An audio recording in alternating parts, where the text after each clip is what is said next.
श्री स्वामी समर्थ. नमस्कार मंडळी. तर मंडळी, कोणत्याही कार्याची सुरुवात प्रथम गणपतीचे स्मरण पूजनाने केले जाते. जे कार्य हाती घेतलेले आहे ते निर्विघ्नपणे पार पडावे, अडथळे, संकटे, समस्या, अडचणी दूर होऊन कार्यसिद्धी यशस्वी व्हावी यासाठी गणपतीचे आव्हान केले जाते. गणपती बाप्पा हे अबलावृद्धाचे आराध्य देवता. गणपती हा सृष्टीचा निर्माण करता असल्याचे मानले जाते. तोच ब्रह्मा आहे, तोच विष्णू आहे, रुद्र आहे, इंद्र आहे असे सांगितले जाते. 5 मे म्हणजेच मंगळवारी आलेले हे अंगारकी संकष्टी चतुर्थी. अंगारकी संकष्टी चतुर्थीचे खूप महत्व आहे. गणेश व्रतामध्ये संकष्टी चतुर्थीचे व्रत सर्वोच्च आणि सर्वश्रेष्ठ मानले जाते. आणि अशा या शुभ दिवशी आपण आपल्या मुलांच्या लग्नासाठी काही उपाय केले तर ते नक्कीच यशस्वी होत असतात आणि गणपती बाप्पांची कृपा आशीर्वाद त्यांना मिळत असतो. म्हणून आपण या अंगारकी संकष्टी चतुर्थीच्या दिवशी आपल्या मुलांसाठी हा उपाय करायचा आहे. तर आपल्याला मुठभर हिरवे मूग या ठिकाणी ठेवायचे आहेत, ज्यामुळे मुलांच्या कुंडलीमध्ये किती भयंकर दोष असेल तर तो दूर होऊन मुलांचं लग्न हे लवकरात लवकर ठरेल.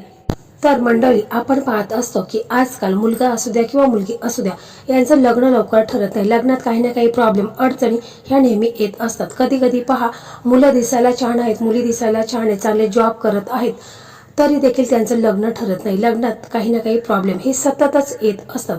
कारण बघा, मुलांच्या कुंडलीमध्ये लग्नाचा 7वा घर असतो, ज्यामध्ये पापग्रह आल्यामुळे मुलांच्या लग्नाला विलंब होत असतो. तर आपण हा उपाय केला तर यामुळे मुलांच्या कुंडलीत कितीही भयंकर दोष असेल, म्हणजे राहू, केतू, शुक्र, मंगळ, गुरु किंवा कालसर्प दोष असेल तर तो देखील दूर होईल आणि मुलांचं लग्न हे लवकरात लवकर ठरेल. तर असाच महत्वाचा परंतु अत्यंत प्रभावी उपाय आपण आजच्या या व्हिडिओमध्ये जाणून घेणार आहोत. त्यापूर्वी तुम्ही चॅनलवरती नवीन असाल तर चॅनलला सबस्क्राईब करा. व्हिडिओ पाहत असताना व्हिडिओला लाईक करा. त्याचप्रमाणे श्री स्वामी समर्थ अशी कमेंट करा किंवा ओम गम गणपताय नमः अशी कमेंट करा. तर पहा, हा जो उपाय आपल्याला करायचा आहे तर हा उपाय 5 मे म्हणजेच मंगळवारी आपल्याला हा उपाय करायचा आहे. हा उपाय तुम्ही सकाळी करू शकता किंवा संध्याकाळी करू शकता. या उपायासाठी आपल्याला फक्त मुठभर हिरवे मूग लागणार आहेत आणि एक आपल्याला विड्याचं पान लागणार आहे. विड्याचं पान देखील आपल्याला व्यवस्थित आणायचं आहे. असं कट झालेलं, चिरलेलं वगैरे विड्याचं पान आणायचं नाही, तर एकदम ताजं टवटवीत विड्याचं पान आपल्याला आणायचं आहे. त्याचबरोबर मुठभर हिरवे मूग ते देखील आपल्याला व्यवस्थितच आणायचे आहेत. असे किडलेले वगैरे किंवा खराब झालेले हिरवे मूग घ्यायचे नाहीत.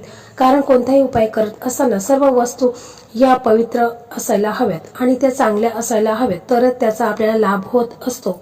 तसेच आपल्याला एक सुपारी लागणार आहे, थोडीशी आपल्याला हळद लागणार आहे, थोडासा गुळ लागणार आहे, तसेच आपल्याला एक तुपाचा दिवा लागणार आहे, थोडेसे आपल्याला दुर्वा लागणार आहे. तर पहा, एवढंच साहित्य आपल्याला लागणार आहे. तर हा उपाय कोणी करावा तर हा उपाय स्वतः मुलाच्या आईने केला तर अतिशय उत्तम आहे. कारण आई ही आपल्या मुलांसाठी जी प्रार्थना करत असते तर ती प्रार्थना लवकरच फलद्रूप होत असते आणि आईचा आपल्या मुलांवरती खूपच प्रेम असतो. त्यामुळे आईने जर हा उपाय केला तर अतिशय उत्तम आहे. किंवा स्वतः मुलांनी किंवा मुलींनी केला तरी देखील चालेल. किंवा जर त्यांना मुलांना वेळ नसेल, म्हणजे आजकाल आपण पाहत असतो की मुलं जॉब निमित्ताने, व्यवसाय निमित्ताने बाहेर राहत असतात, तर मुलांना वेळ नसेल तर मग घरातील कोणत्याही सदस्याने हा उपाय केला तरी देखील चालेल. जे मुलाची आई करू शकते, मुलाची वडील करू शकतात, बहीण करू शकते, बहिणी करू शकते, कोणीही हा उपाय करायचा आहे. तर बघा, आपल्याला हा उपाय सकाळी करायचा आहे. तर बघा, सकाळी आपल्याला लवकर उठायचं आहे. म्हणजे सकाळी तुम्ही ब्रह्ममुहूर्तावर उठण्याचा प्रयत्न करायचा आहे.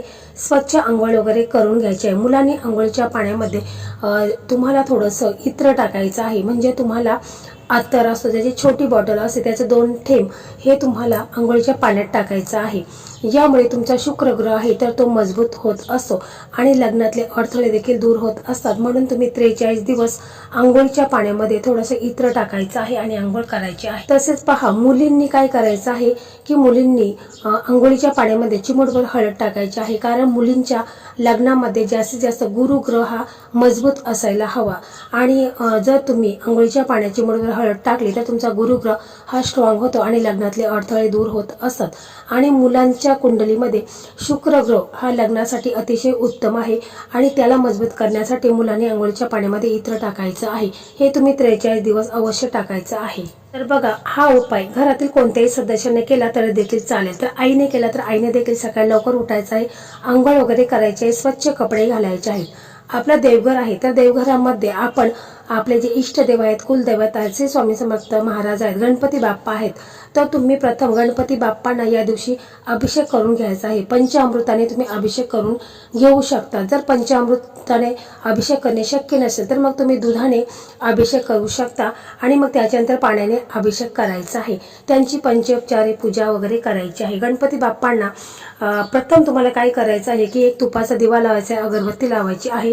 तसंच मग तुम्हाला गणपती बाप्पांच्या ज्या आवडीच्या वस्तू आहेत, जसं की जास्वंदीचं फूल आहे, शमीपत्र आहे, दुर्वा आहे, त्या तुम्ही गणपती बाप्पांना अर्पण करायचे आहेत. आणि मग तुम्हाला तिथे बसायचं आहे आणि मग बोलायचं आहे की मी जो हा उपाय करत आहे तर हा उपाय माझा यशस्वी होते. माझ्या मुलांच्या कुंडलीत भरपूर असे दोष निर्माण झालेले आहेत, तर ते दूर होऊन माझ्या मुलांचं लग्न हे लवकरात लवकर होते. असं तुम्हाला आपल्या देवघरामध्ये जे आपले इष्टदेव आहेत, कुलदेवत आहेत, स्वामी समर्थ महाराज आहेत, गणपती बाप्पा आहेत, त्यांना मनापासून तुम्हाला प्रार्थना करायची आहे. तर मुलं जर हा उपाय करत असेल तर मुलाने देखील असंच बोलायचं आहे की माझ्या लग्नात जो काही विघ्न येतात, लग्नात काही ना काही प्रॉब्लेम अडचणी ह्या निर्माण होत आहेत, तर त्या दूर होऊन माझं लग्न हे लवकरात लवकर व्हावे असं तुम्हाला आपले दोन्ही हात जोडून पूर्ण श्रद्धेने विश्वासाने गणपती बाप्पांना प्रार्थना करायची आहे. त्यानंतर तुम्हाला जी हळद आहे तर ती एका प्लेटमध्ये घ्यायची आहे. त्याच्यामध्ये गंगाजल टाकून त्याची पेस्ट तयार करायची आहे आणि मग तुम्हाला एक प्लेट घ्यायची आहे. त्या प्लेटमध्ये तुम्हाला स्वस्तिक चिन्ह काढायचं आहे.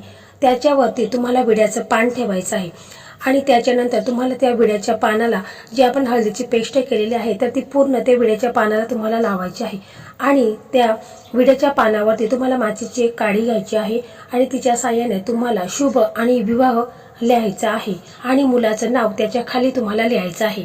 आणि मग त्याच्यानंतर तुम्ही जी सुपारी घेतलेली आहे तर त्या सुपारीला देखील तुम्हाला हळद लावून घ्यायची आहे आणि मग ती सुपारी तुम्ही त्या विड्याच्या पानावरती ठेवायची आहेत.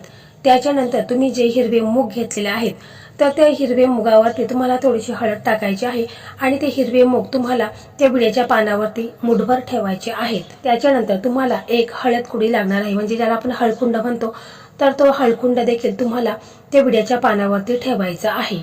छोटासा गुळाचा तुकडा देखील ठेवायचा आहे. मग तुम्हाला काय करायचं आहे की ही प्लेट घ्यायची आहे ज्याच्यामध्ये आपण विड्याचं पान ठेवलेलं आहे, त्याच्यावरती सुपारी ठेवलेली आहे, हिरवे मूग मुठभर ठेवलेले आहेत, एक हळकुंड ठेवलेला आहे. तर हे सर्व साहित्य घेऊन तुम्हाला गणपती बाप्पांच्या मंदिरामध्ये जायचं आहे. तर अंगारकी संकष्टी चतुर्थी आहे, तर तुम्ही या दिवशी उपवास अवश्य करा. त्याच्यानंतर बघा, जास्वंदीचं फूल असेल तुमच्याकडे तर तो घ्या, दुर्वा असेल तर दुर्वा देखील तुम्ही बरोबर घ्या, शमीपत्र घ्या. म्हणजे गणपती बाप्पांना ज्या वस्तू आवडतात, म्हणजे अतिशय प्रिय आहेत, त्या वस्तू तुम्ही अवश्य घ्या. मोदक असेल तर मोदक घ्या. जर समजा तुमच्याकडे यापैकी कोणतीही वस्तू नसेल तर मग तुम्ही पूर्ण श्रद्धेने विश्वासाने तुम्हाला हा उपाय करायचा आहे. त्याच्यानंतर तुम्हाला गणपती बाप्पांच्या मंदिरामध्ये जायचं आहे. तिथे गेल्यानंतर तुम्हाला काय करायचं आहे की गणपती बाप्पांना अगरबत्ती लावायची आहे, धूप दीप दाखवायचा आहे आणि मग त्याच्यानंतर आपण हा विड्याचं पान आणलेलं आहे, म्हणजे त्या विड्याच्या पानावरती आपण सुपारी ठेवलेली आहे, हळकुंड ठेवलेले आहेत, मुठभर हिरवे मूग ठेवलेले आहेत. तर हे सर्व आपण गणपती बाप्पांच्या चरणापाशी अर्पण करायचं आहे आणि मग आपली मनोकामना इच्छा आहे तर ती बोलायची आहे. म्हणजे जर हा उपाय मुलाचे आई वडील करत असेल तर त्यांनी बोलायचं आहे की माझ्या मुलांच्या कुंडलीमध्ये जो काही दोष निर्माण झालेले आहेत तर ते दूर होऊन माझ्या मुलांचं लग्न हे लवकरात लवकर व्हावे असं तुम्हाला पूर्ण श्रद्धेने विश्वासाने कळकळून तुम्हाला गणपती बाप्पांना मनापासून प्रार्थना करायची आहे. जर मुलं हा स्वतः उपाय करत असेल तर मुलांनी देखील गणपती बाप्पांना प्रार्थना करायची आहे की माझ्या लग्नात जो काही विघ्न येत आहे, लग्नात काही ना काही प्रॉब्लेम अडचणी ह्या नेहमी येत आहेत, तर त्या दूर होऊन माझं लग्न हे लवकरात लवकर व्हावे असं तुम्हाला पूर्ण श्रद्धेने विश्वासाने कळवळून तुम्हाला गणपती बाप्पांना प्रार्थना करायची आहे. आणि मग त्याच्यानंतर तुम्हाला तिथे बसायचं आहे आणि ओम गम गणपताय नमः, ओम गणपताय नमः हा मंत्र तुम्हाला 108 वेळा बोलायचा आहे. जर तुम्हाला काही कारणास्तव 108 वेळा हा मंत्र बोलणे शक्य नसेल तर मग तुम्ही 21 वेळा किंवा 11 वेळा म्हटलं तरी देखील चालेल, परंतु पूर्ण श्रद्धेने विश्वासानेच तुम्हाला हा उपाय करायचा आहे. मनामध्ये श्रद्धा विश्वास ठेवूनच हा उपाय करायचा आहे, तरच त्याचा तुम्हाला लाभ होणार आहे. जर तुम्ही 108 वेळा हा मंत्र म्हणत असाल तर तुम्हाला घरून येता वेळेस एखादी रुद्राक्षाची माळ वगैरे घेऊन यायची आहे. मग तिच्या साहाय्याने तुम्ही 108 वेळा गणपती बाप्पांचा हा मंत्र बोलायचा आहे. मंत्र एकदम साधा आणि सोपा आहे.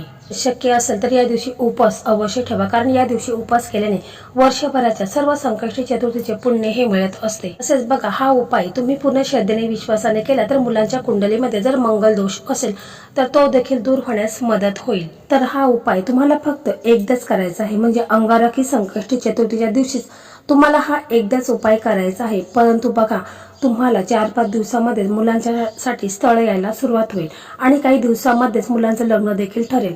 खूप प्रभावी हा उपाय आहे। या उपायामुळे बऱ्याच मुलांचं लग्न देखील ठरलेलं आहे। फक्त पूर्ण श्रद्धेने विश्वासाने तुम्हाला हा उपाय करायचा आहे। मनामध्ये किंतु परंतु आणला तर उपाय आपला यशस्वी होत नाही, म्हणून पूर्ण श्रद्धेने विश्वासाने करा।